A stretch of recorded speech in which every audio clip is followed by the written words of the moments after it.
تعریف اوورهد یا بالاسری: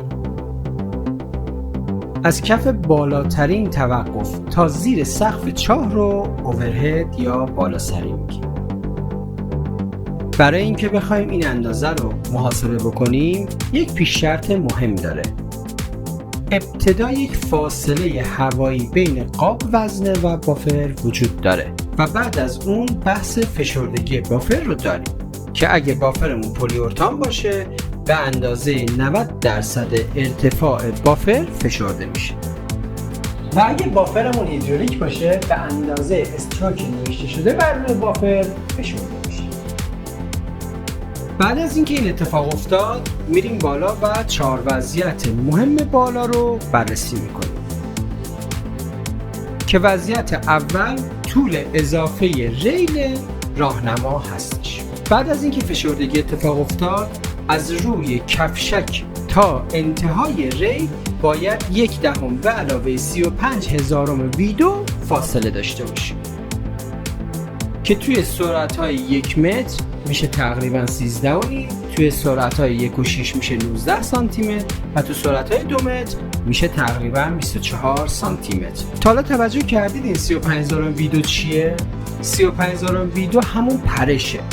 امکان داره که قاب وزنه با سرعت به بافر برخورد بکنه و با توجه به اینکه کابین میل به حرکت به سمت بالا داره به سمت بالا پرش انجام میده که به اندازه 35,000 وی2 این اتفاق میفته. میریم سراغ قسمت دوم، فاصله عمودی آزاد بین بالاترین نقطه از سقف کابین تا زیر سقف چاه که اینجا حتما باید بدونیم محل ایستادن چقدر. طبق استاندارد محل ایستادن 12 صدم متر مربع که کوچکترین ضلع اون نباید از 25 سانتی متر کمتر باشه. پس تقریبا میشه 25 در 48 سانتی متر. الان محل ایستادن روی کابین مشخص شده. حالا ما از محل ایستادن تا زیر سقف چاه باید به اندازه 1 متر به علاوه 35,000 وی2 فاصله داشته باشیم که تقریبا تو سرعت‌های 1 متر میشه 103 سانتی متر، تو سرعت‌های 1.6 میشه 109 سانتی متر و تو سرعت‌های 2 متر میشه 114 سانتی متر. در ضمن حتما باید توجه داشته باشید هر جایی که 12 صدم متر مربع تامین شد باید روی اون این اندازه رو داشته باشید. قسمت سوم، تجهیزات. فاصله تجهیزات یعنی بالاترین تجهیزاتی که ما روی کابین داریم تا زیر سقف چاه باید حتما 3/10 به علاوه 35,000 وی2 فاصله داشته باشه. تجهیزات بلندی که روی کابین داریم میتونه جعبه رویزیون باشه، میتونه فلکه ها باشه، همچنین میتونه نرده باشه.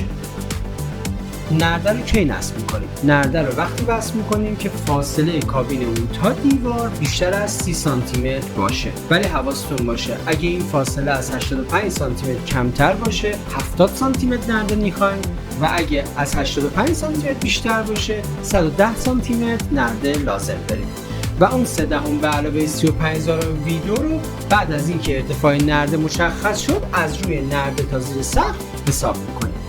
و شرط چهارم هم اینه که باید توی کابین ما یک مکعب فرضی به ابعاد 50 در 60 در 80 روی یکی از وجوهش داشته باشیم که توی آسانسورهای 1 به 1 میتونه این به اندازه 15 سانتی متر داخل طناب‌های فولادی قرار بگیره.